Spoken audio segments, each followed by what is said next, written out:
আসন্ন ঈদুল আজহা উপলক্ষে ভারতের উত্তরপ্রদেশে কড়া নির্দেশনা জারি করেছেন রাজ্যটির মুখ্যমন্ত্রী যোগী আদিত্যনাথ। তিনি স্পষ্ট করে বলেছেন, ঈদ উপলক্ষে রাস্তা বন্ধ করে নামাজ কিংবা খোলা জায়গায় কোরবানি করা যাবে না। একই সঙ্গে নিষিদ্ধ পশু কোরবানির বিরুদ্ধে জিরো টলারেন্স নীতির কথাও জানিয়েছেন তিনি। ইন্ডিয়া টুডে জানিয়েছে, ঈদুল আজহা উপলক্ষে উত্তরপ্রদেশে আইনশৃঙ্খলা ব্যবস্থা জোরদারের নির্দেশ দিয়েছেন মুখ্যমন্ত্রী যোগী।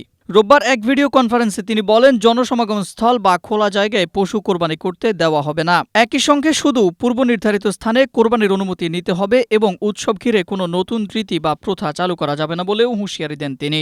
যোগী আরও বলেন, নামাজ শুধুমাত্র প্রচলিত ও নির্ধারিত স্থানেই আদায় করতে হবে। কোনো অবস্থাতেই নামাজের জন্য সড়ক বন্ধ করার অনুমতি দেওয়া হবে না।